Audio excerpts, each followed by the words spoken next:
worth anything or just discount? I don't know. I don't know. I don't know.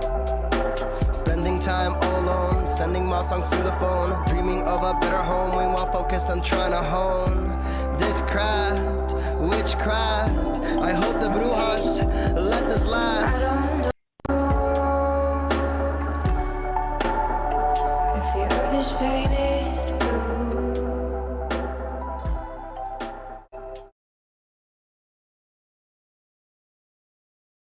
That was the great sounds of our brother Watson with Outside on WNHH LP 103.5 FM New Haven. Myself, Prestige, with my partner in crime, Long Island raised, Elm City made. E.D. BlueZ is in the building. Easy BlueZ, you are better with introductions more than me. Who do we have this day on Behind the Brand? Go right ahead, sir. Ladies and gentlemen, I have a question for you. What were you doing at 13? At 13 years old, what were you doing? Maybe getting up to rock and roll to get to your next middle school or high school class? Maybe contemplating what Pokemon character you wanted to be? Maybe, just maybe, you were trying to sneak into an R-rated movie, and maybe I was there too. I'm just saying. But this man jumped on his journey to figure out who he actually was at the age of 13 and has been grinding every single day since. This man's words are weapons, but they're also gifts. So for that, we want to thank you. I want you to put your hands together, not if you're driving. If you're driving, keep your hands at 10 and 2. We don't want any accidents. You can tap on the steering wheel a little bit, maybe in a good little rhythm, maybe syncopated. If you can make it go 808, it's a beautiful day. But put your hands together for the amazing Ammo gift. Brother, how you been? I'm good, man. Thank you guys for having me. Definitely. You're very welcome. You're very, very welcome.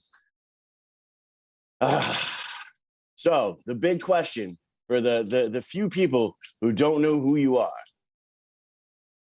who is Ammo Gift and why are you here today?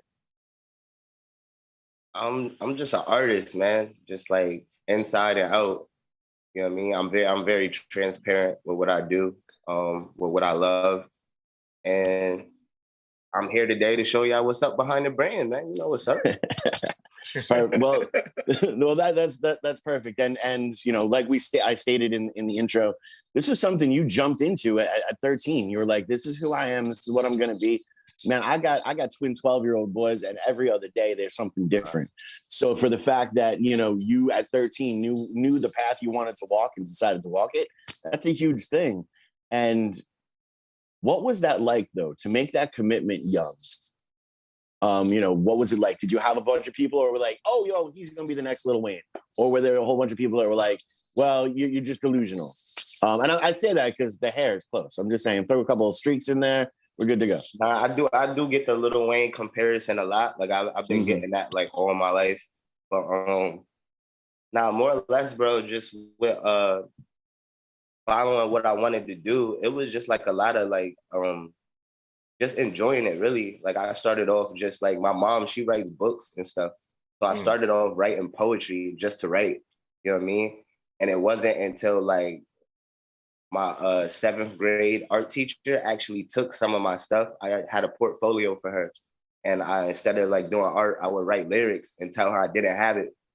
And she actually found it one day and she started going through my lyrics and stuff like that. So it kind of like drifted from there, more or less. And then just once people could hear that I could rap, it was kind of, that's when the encouragement more or less came into play. I love I love that whole thing because it speaks volumes, and I really want people to pay attention there. You know, when you're a creative and when you're growing to be a creative, you know, you hold that sketch pad, you hold that lyric book, you hold all that so super tight because you're so afraid, you know, of what people are going to think of it. And when that first person discovers it and they don't clip your wings, it is one of the most incredible things out there. And, you know, 9 times out of 10, the first people that are going to wind up clipping your wings, and they'll do it out of love, they really do, are going to be like your parent, your family, because they are so concerned, and especially coming from the different types of communities and things like that. We don't shy away from uncomfortable conversations here, but they're like, okay, you don't necessarily want to do that because you want to make sure you have that consistent paycheck. You want to make sure, and they're doing it out of love, but they're clipping your wings, and they really are breaking your heart at such a young age. So when you can find that person that discovers that and discovers it by accident and then can give you that support, it is so, so out there. So for all of the adults that are listening right now, if you have a younger child, a kid around you, and, don't clip their wings, encourage their creativity, because they could be sitting here in another couple of years while old man P and myself, being old, are interviewing them about their brands, and they're blowing, and they're on the come up and blow up. So yeah, seriously, don't clip children's wings. I love that for your art teacher, and thank you for sharing. Yeah, shout out to Sarah Bradshaw, man, for not clipping my wings. Mm-hmm. There you go. Name dropping and everything. I love it. Now, when was the first time you put it to a beat? All right, so for me, when I first started rapping, there were no beats. I had a karaoke machine, and my mom, she would take me to what was it, like Strawberries, Cutlers, all that type of stuff, like back in the day. And I would buy I think she bought me, what was it? It was like Cameron Purple Haze one year.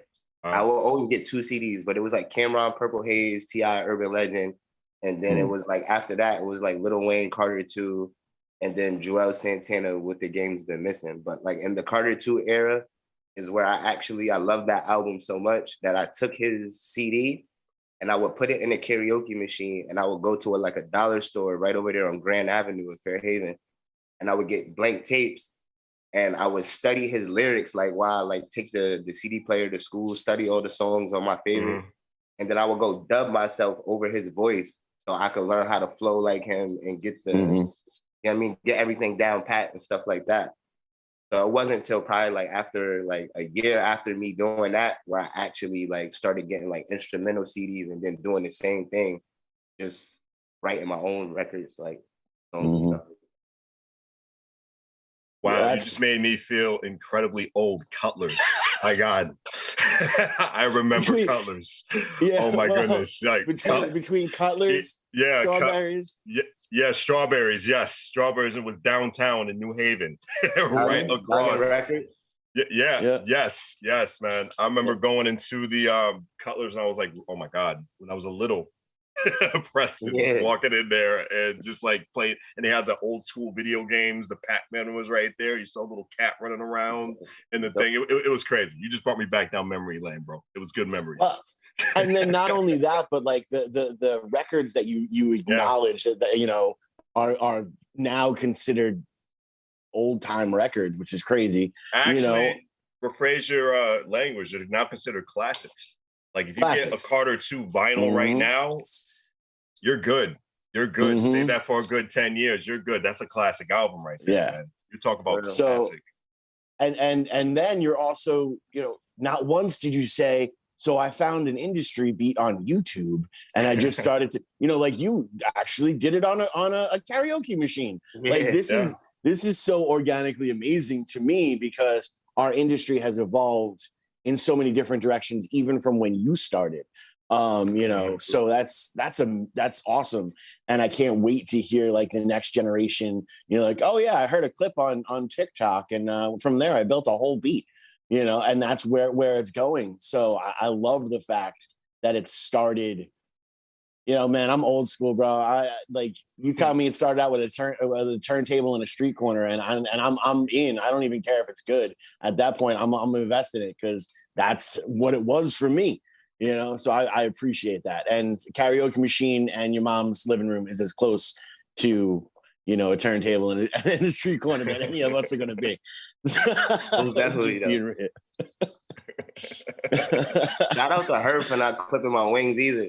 Exactly. No, but that's one of the key things, man. And I love it, man. Your story is incredible. Your support system is incredible to go through. And the fact that, you know, you're coming also from a creative household. You know, I think that has a lot to do with it, but that also can be a double-edged sword.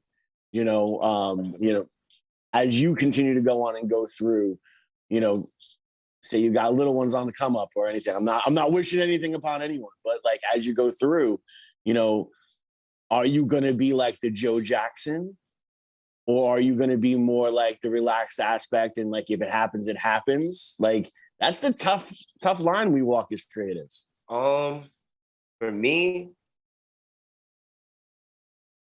I mean, it's always gonna be there. You know what I'm saying? So it's like I don't feel like it's necessarily something that I would have to like push my kids to do. Like, you know what I'm saying? It's kind of more or less like, you know what I do. It's here. If you ever want to utilize it, if you ever want to learn, if you are interested, of course I would teach you. But I want them to also like have their own free will to like pick and choose whatever it is that they want to do, like, you know what I'm saying, with themselves individually, because there's so many new things out in the world right now. So it's like, you never know, like, you know what I mean? I feel like everybody wants to do music, which I love music, but I feel like sometimes more or less, like there's a lot of people who chase the dream for like the wrong reasons, whatever the case may be, neither here nor there. But I just want my kids to have the most natural influence possible, as far as like, I don't want them to feel like they're obligated to do things based on, you know what I'm saying, what I'm doing. I feel like that's a tough life to live, you know what I'm saying? Like to have to fill the shoes of somebody else. So no, see, that's beautiful. And that was kind of what I was hoping for, because that really does state when you are raised in a creative aspect and your wings haven't been clipped, you know, you can then bring that on to the next generation, and it can go in either type of way. You know, you never truly want to push them, because you never want them to lose the love for it. You know, anybody who's listening right now, if you really wanted to get into music to be a bajillionaire, good luck. That's not necessarily the reality. But you can make a living for yourself. You can support a family with it, you know, and you can be extremely happy in what you do, whether it's barely selling out a Stella Blues, or, you know, playing the Coliseum, or, you know, or playing MSG, you know, on New Year's to a sellout crowd. You know, you find that happiness within yourself. Now, as per yourself, performance-wise, what has it been like taking some of this stuff in front of audiences, live audiences, when you could? Say that one more time. What is it like?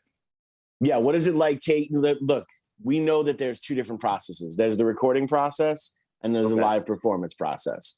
What is it like taking the recorded product and bringing it for a live audience? For me, it's completely it's like, it's warming for me. It's accepting, because like I make a lot of music that pertains to my personal life.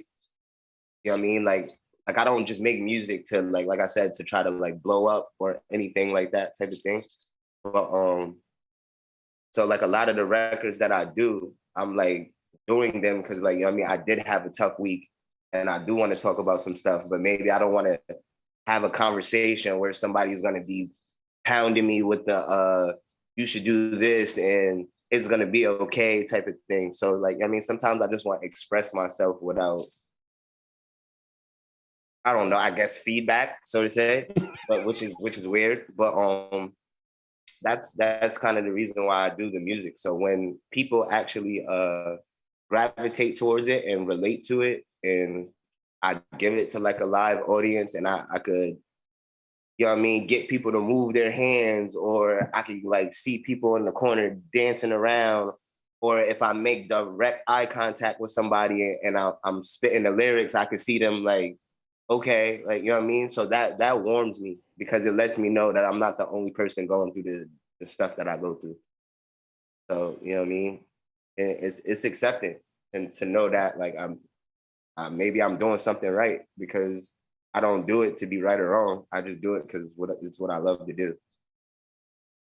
I totally relate on WNHHLP 103.5 FM New Haven. Myself, Prestige, and my partner in crime, Long Island Raised, Elm City made EZ BlueZ is in the building. We got the great Ammo Gift with us on Behind the Brand. Why the name? I like the name. It's very creative. It separates you outside the box. Is that the reason for your name? So like life, I feel like you always got to take a shot. Somebody told me that you miss, what is it, 100% of the shots that you don't take. Mm-hmm. That is absolutely true. So my name is like, I got it originally from like, I was like the youngest of a group, and like they wouldn't, I would get the chance to like rap the least.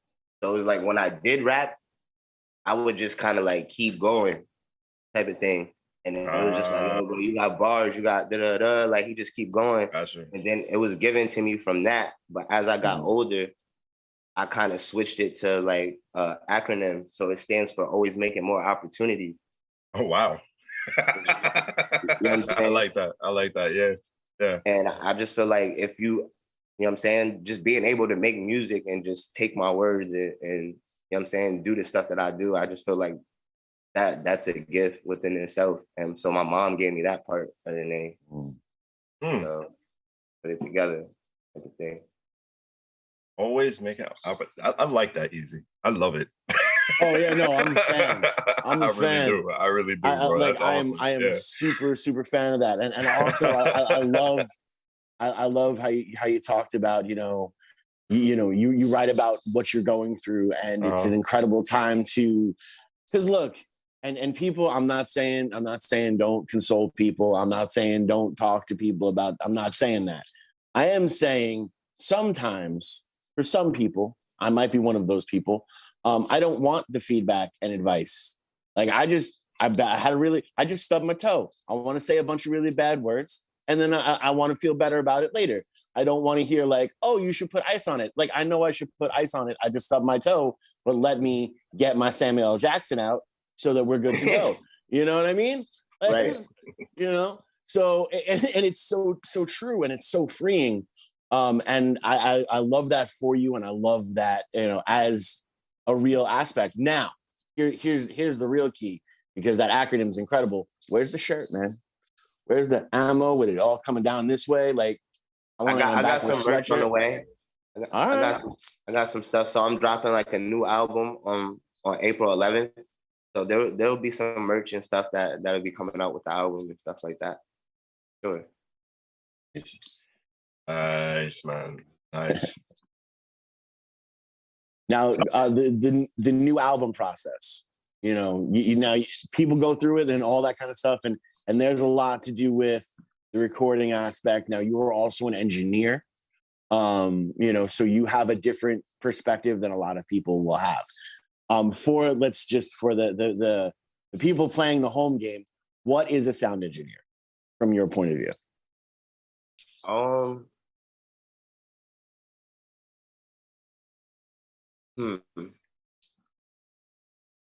I'm gonna start off with a quote by you, actually. It's like, you learn the job and then you have an opinion on it.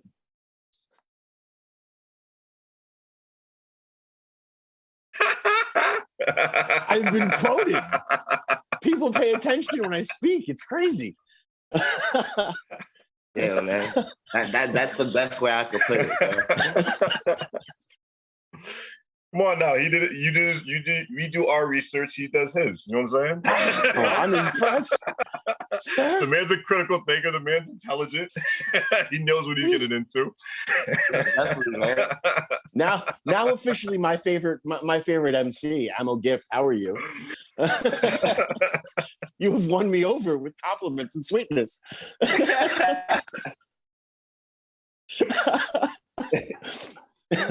But nah, for real, man. That's really how I feel about it, though. Like, so, for real. No, I totally appreciate that, and I love that aspect. But now you're creating the record. This goes beyond just finding the perfect producers for the perfect beats out there, putting the perfect lyrical aspect on there. You're in there, you're stirring everything up sonically, but now you have a release date, and the wheel, Father Time starts clicking down slowly and slowly and slowly. What is that final push like for you? How many times was it remixed? How many times was it going through? Were you okay with the finished product? Were you ecstatic about the finished product, or were you okay with the finished product because you knew you had the deadline coming up? For me, personally, I've been working on this album for probably like two years now, and just producing it, because I make beats too, so I've been producing it. I've been networking with people from Germany, or just all over, like buying beats, buying stems for beats, bringing people in to replay stuff, getting guitar people to add counter melodies. So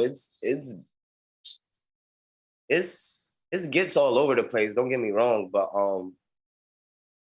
I never really feel no pressure because I'm too busy enjoying the process. And it's like we're in a. I also keep in mind that I don't work for anyone. So like if I decide that the album is not coming out on my birthday, then it's not.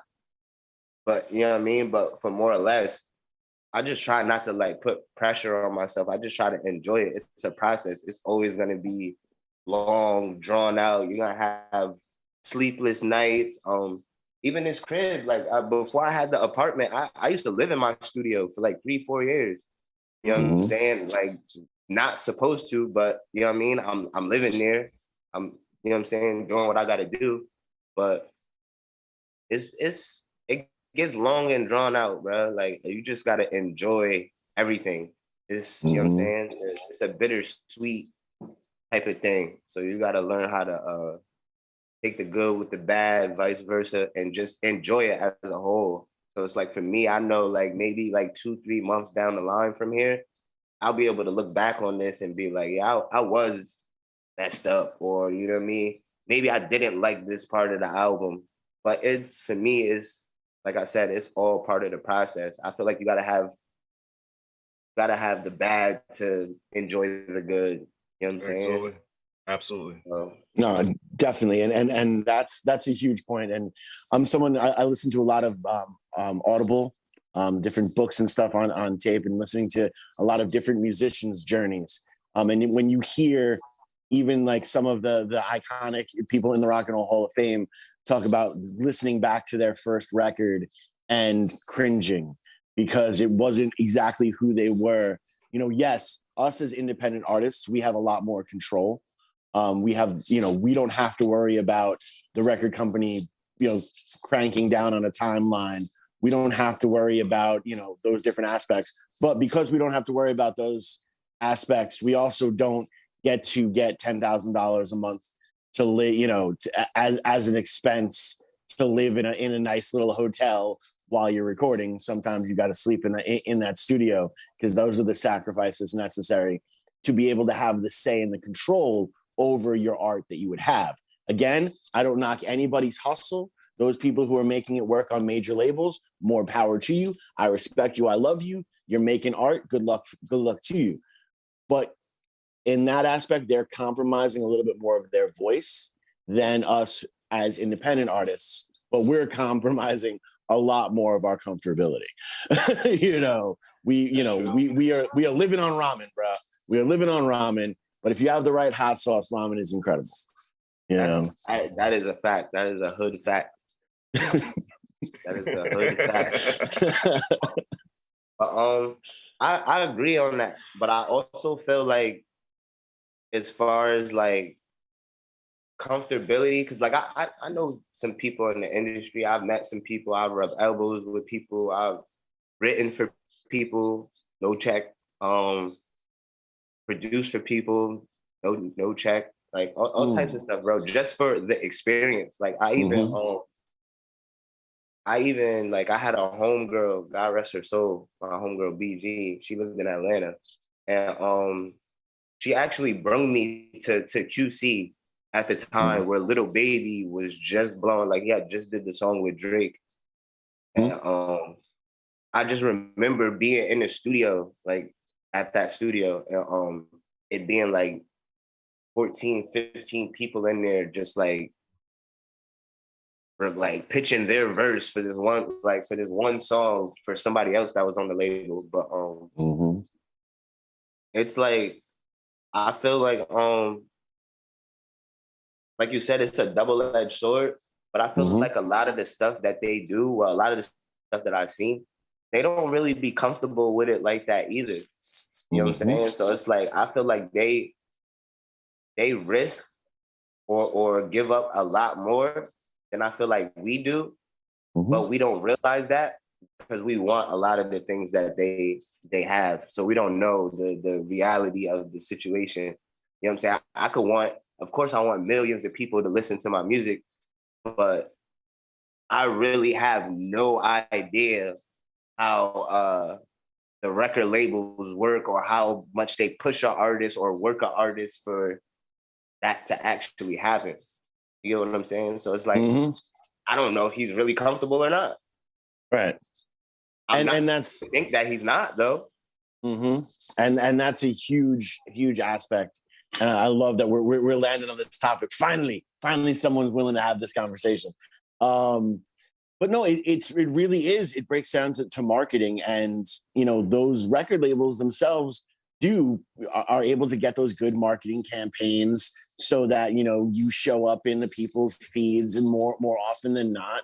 And some of these record companies, they're ridiculous with their planning. Like their planning and their storylines are better than WWE and AEW put out there. Like if we're really looking at it, you have that song A, B, C, D, and then the two words we can't say on terrestrial radio. And that started out as an urban legend. Like as an urban legend, this girl was on TikTok doing one of the TikTok lives, and she was asking for like songwriting advice. She was asking, what should I write about? And someone showed up in the chat message, do something off the alphabet, A, B, C, D. And then she started writing the song. And that's a great story, right? That is such an incredible marketing aspect. Now let's peel it back a little bit. If you do the research, the person who commented that worked for the marketing agency for her record label. The song was already written. They just gave you a good story. And because of that story, it's now one of the most popular songs that are out there.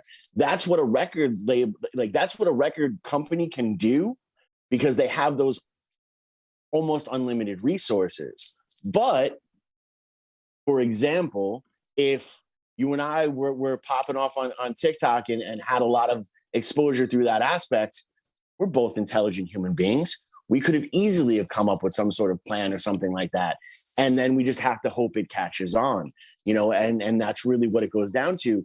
But I mean, I've thought of a bunch of, I study P.T. Barnum. I think I thought of a bunch of different ways to, create that extra buzz. But I'd never thought of something. Have you started? All of them, dude. I go on stage with. Bro. Yeah, I go on stage with a 3 foot tall stuffed penguin, bro. What? Yeah, you heard me. I'm wrong, dude. Wrong, dude. I am currently in one brand from New Haven, and the shirt under the sweatshirt is another band from New Haven. Like, bro, I live it in. Sweatshirt looks familiar. Can't front. Oh yeah, OK Company. Phenomenal band. And this is a great playlist and a great hip hop act that goes through 50/50. So yeah, I've never heard of them. I'm gonna check it out though. Yeah, dope. Sketch the Cataclysm. It's his group. Really interesting stuff. Okay. So yeah, man, I'm living and dying it every single day. I even when working the door at the State House, I'm in a Shame Penguin hoodie. You know what I'm saying? Like you've got to be that aspect. And you've got to have that hustle. But still, what they pulled off, to me, that's ingenious, man. That's just, they out hustled the hustlers. Like, and I love every aspect of that. How do you feel about like gimmicks?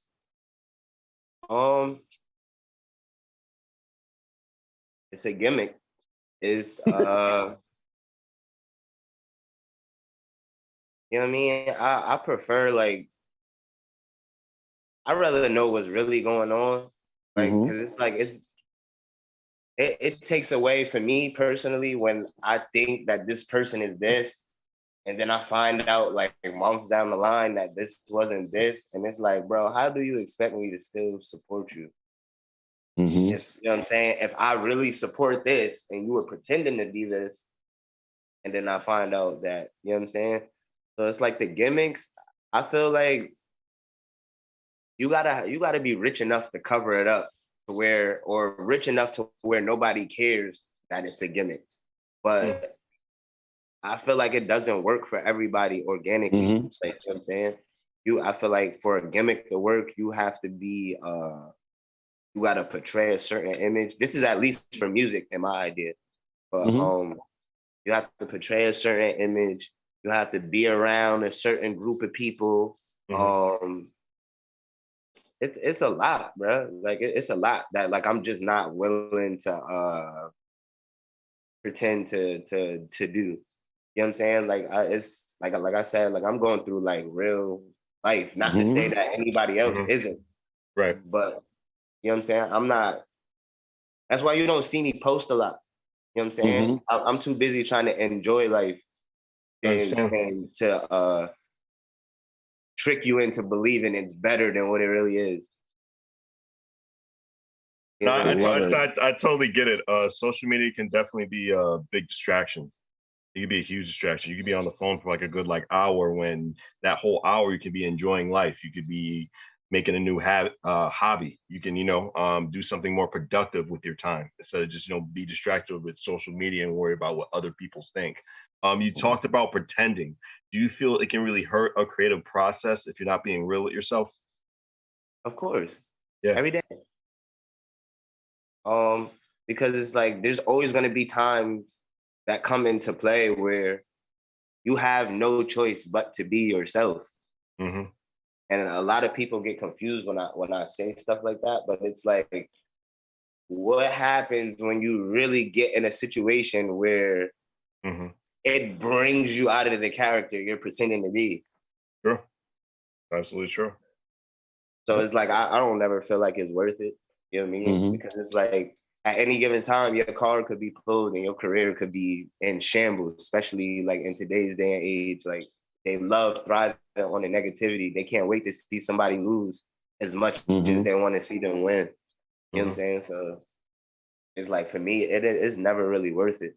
But again, sometimes even that be a gimmick within itself. Some people purposely take a loss to because they got a comeback plan. You know what I'm Mhm. saying? Right. So it's like it be all over the place, bro. It just don't be worth it for me because it's like all the marketing dollars, all the you know what I'm saying?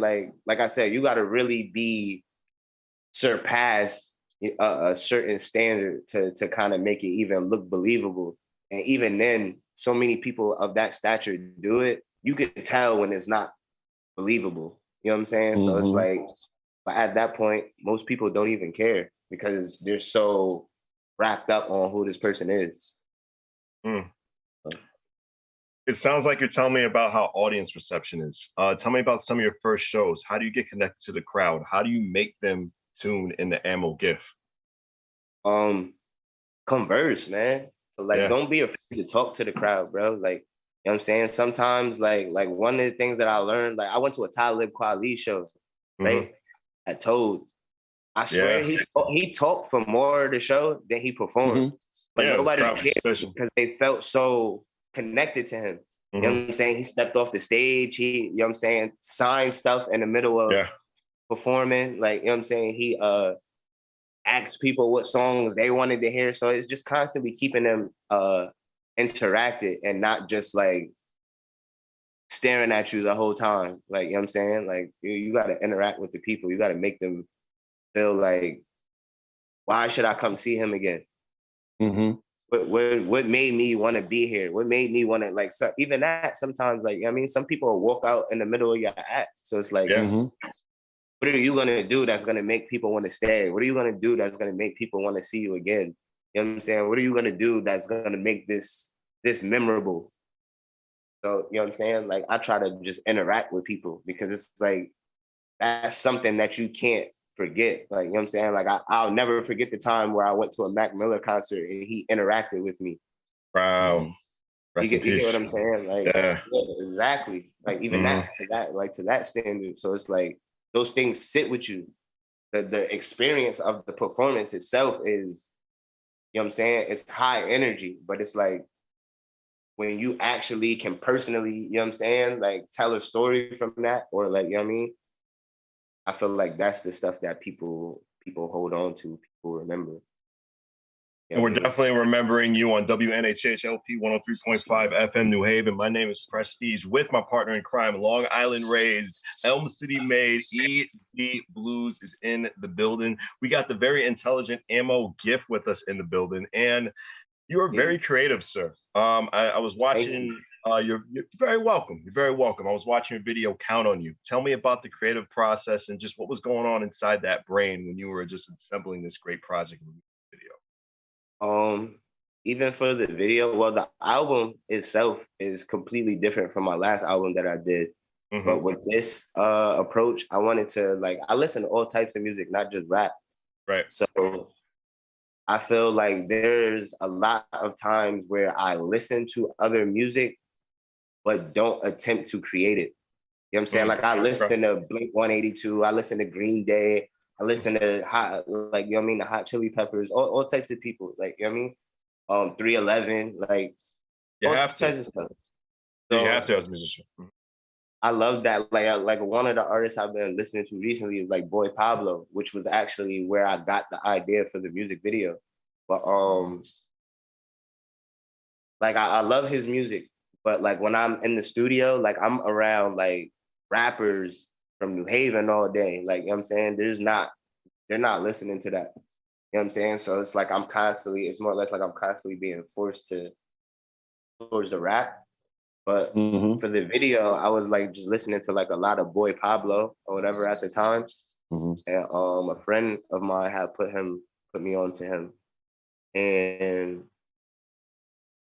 it was just like I really enjoyed the music and it really was like outside the box. And I wanted to I didn't want my first impression as far because it was my first music video on my own. So I wanted to do something where it was completely left from what people expect from me to where the people who don't know me can actually have something refreshing and new to gravitate towards. Like, you know what I mean? So that way I could really build something genuine with those people rather than being like, all right, like he's another MC, like, and now I gotta drop about maybe 15 videos before you actually like, you know what I'm saying? One actually sits with you, as opposed to me going completely left from what you're expecting from me. And you could either love it or not. You know what I'm saying? And because I feel like it's so different and refreshing that it's not something that you normally get to see, that people love it more or less than not.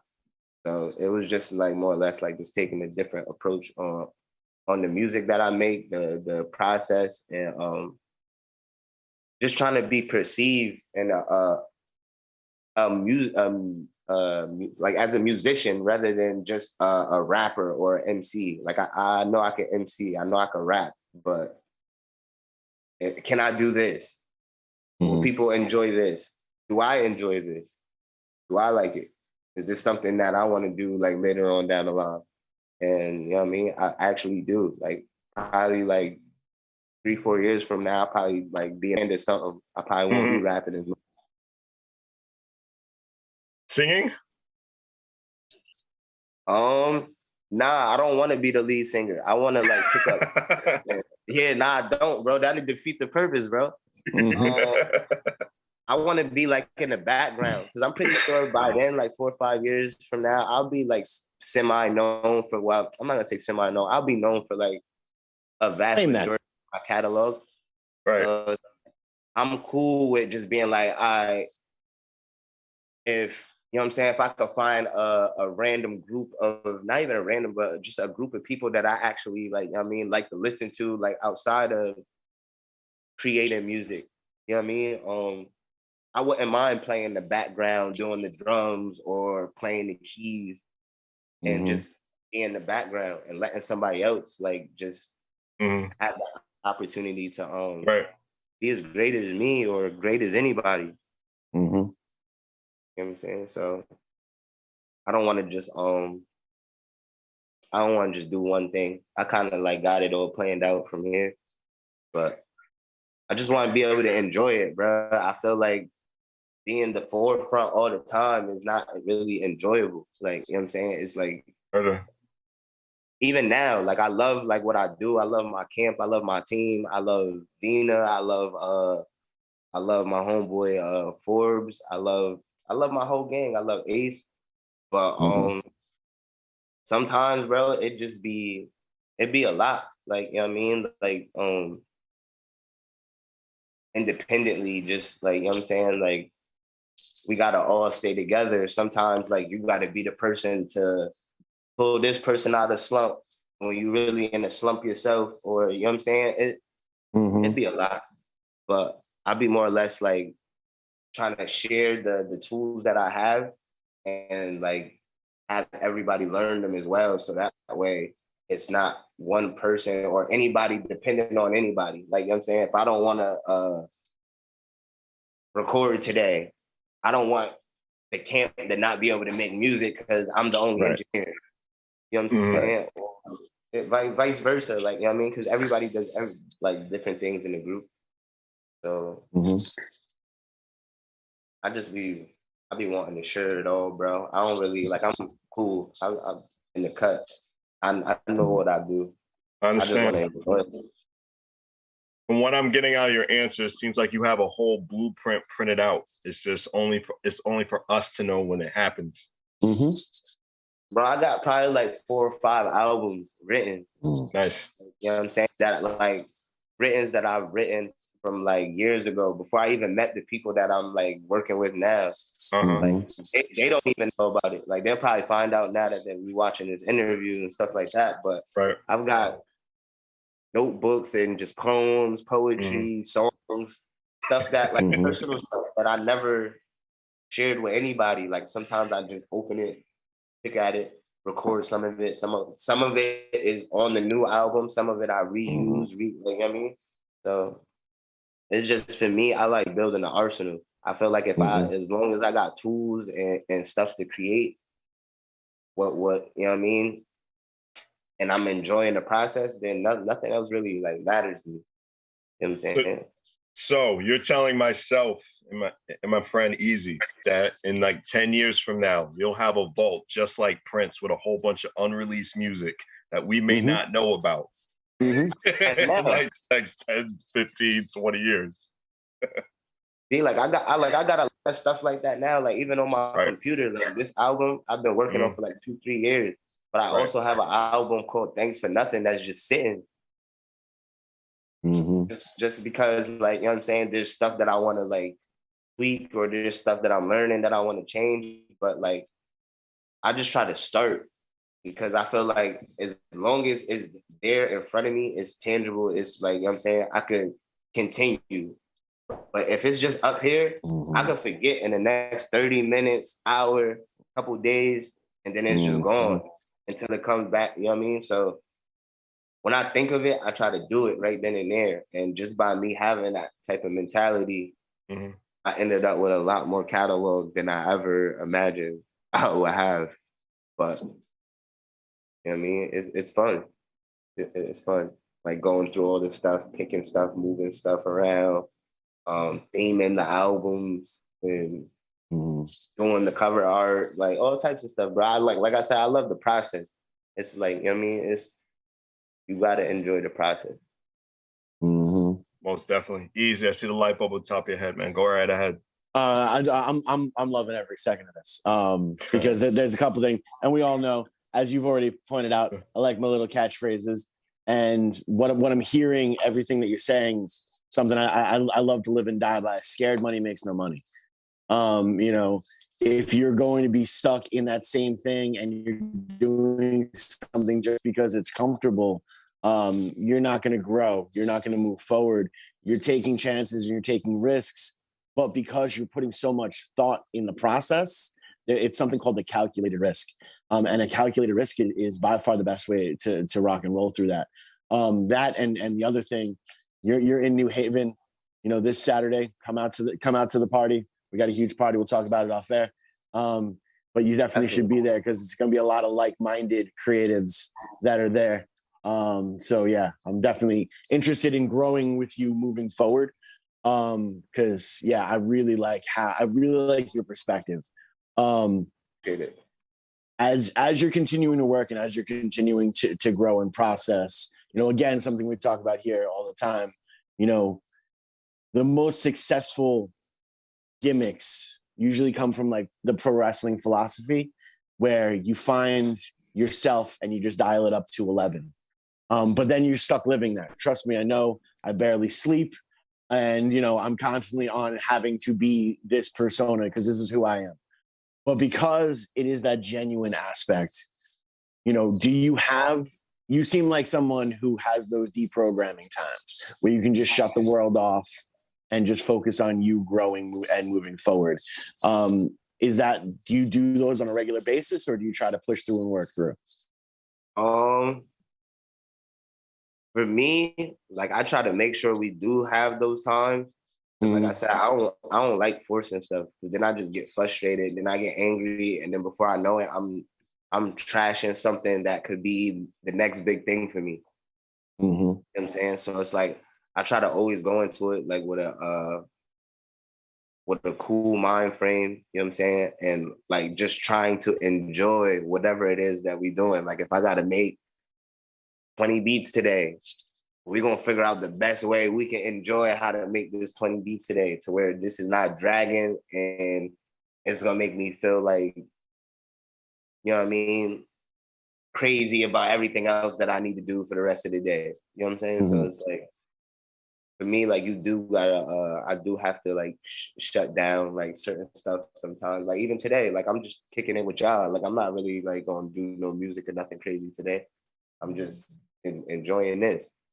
So, but other times, like, I wake up and it's like, stuff is too stale for me.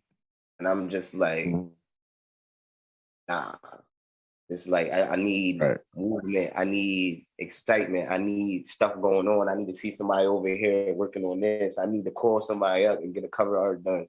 I need to book my mans for a video, get him on a flight out here. Like, you know what I'm saying? Like, when it's too much not going on, then it's like I go into like, not a panic, but it's like, what is everybody doing? Is everybody waiting on me? Or like, what we doing? And what we're doing right now, unfortunately, is the Apollo curtain is getting pulled on us right now because our time has been cut. It has been an absolute honor and a privilege for you to be here. We want to be able to give time for your song to play. But before we do that, just drop any type of social medias where people can get in touch with you and find out how to get deeper in the Ammo Gift brand, brother. You can follow me on Instagram on ammo_gift, Twitter at ammo_gift. You can find me. It's pretty much all the same. Facebook, Ammo Gift, and Apple Music, Spotify, Ammo Gift. You can find me up there. And, I got a new album called Signals dropping on April 11th. And I also have a new music video dropping today called Self Love. And we're going to drop that today. I'm going to actually give the video out today because you guys decided to interview me. So that's a treat for me. So I'm going to give a treat back to the world. Thank you. Appreciate you. Thank you so much. Ammo, it has been an honor just getting to know more about you and just getting to meet you, man. Thank you for the opportunity for us just to dig inside your brain for a little bit. But we got Count on You by Ammo Gift on WNHH LP 103.5 FM New Haven. This has been Behind the Brand, myself, Prestige, and EZ Blues.